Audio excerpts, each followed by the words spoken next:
morning. This is Business Morning, live on Channels Television, your home for the news. It's great to be back with you on the program. I'm Harriet Agbeni. Let's take a look at some of the stories making headlines at this time. Of course, it's no longer news that Nigeria's National Assembly on Wednesday approved the request by President Muhammadu Buhari for a $500 million Eurobond issue after $1 billion Eurobond was issued and oversubscribed earlier in the year. Now, according to analysts at AfriInvest West Africa Limited, even though the volume is small and demand is high for yield debts at the moment, macroeconomic variables are also improving, which could make this issue successful. However, the downside is the mounting debt servicing obligations of the federal government and increasing servicing cost to revenue ratio. So seems like everything is looking good, and that will be about $1.5 million has been raised, Eurobonds has been raised from the international market, and the proceeds are of course expected to be used for key sectors of the economy, particular focus on infrastructure. And the various committees at the National Assembly on Appropriations and Loans have been mandated to ensure that the funds are judiciously used for projects as stipulated. Now, in the meantime, Nigeria's forex reserves has witnessed its first decline this year, dropping to about $30.34 billion on Tuesday from $30.35 billion as at Monday, March 20. The reserves had been on a steady increase since December last year, crossing the $30 billion mark on March the 8th. Now, it closed at $30.01 billion, as I said, from $29.96 billion on March the 7th.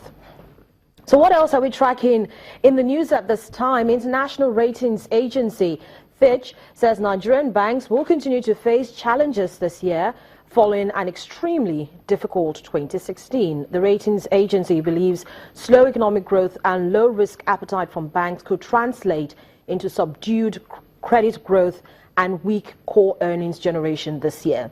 Fitch adds that Nigerian banks continue to face extremely tight foreign currency liquidity despite authorities' best efforts to normalize FX interbank markets. Now, for the Fitch-rated banks, the NPL ratio could rise to 10% to between 10 and 12% by the end of the first half of 2017.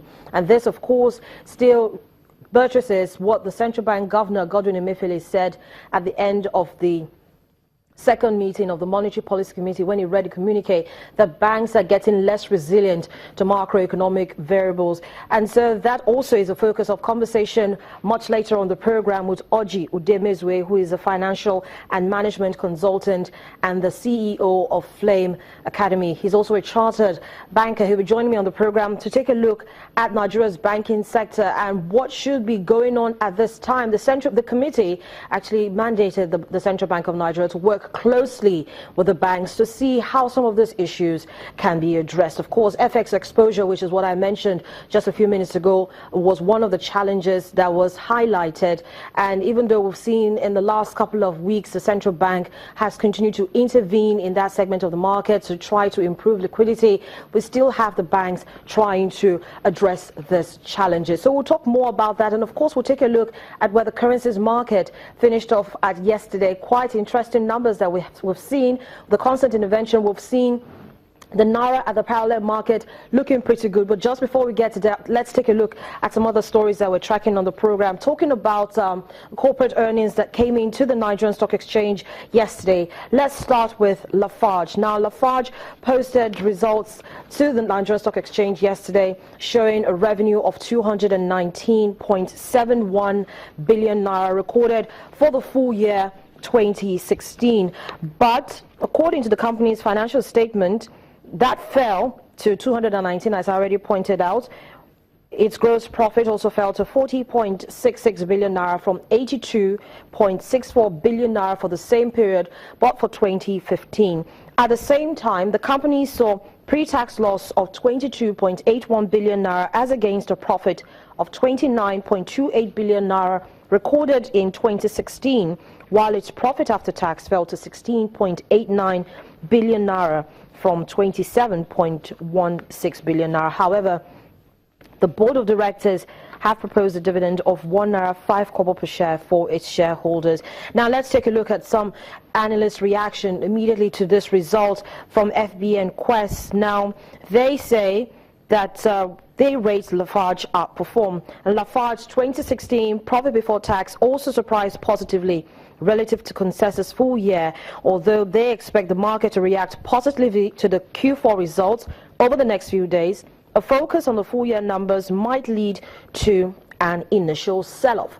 We'll be talking to Chukuma Anyanwu, who is the head of research at GTI Securities, much later on the program, to get his thoughts on this, how the market will also most likely react to these numbers. But let's take a look at another equity listed on the Nigerian Stock Exchange that turned in its result, even though delayed, Stanbic IBTC Holdings. Now, they released a positive performance in their audited results for 2016. According to the group's financial statement, gross earnings increased to 156.42 billion from 140 billion naira reported in 2015.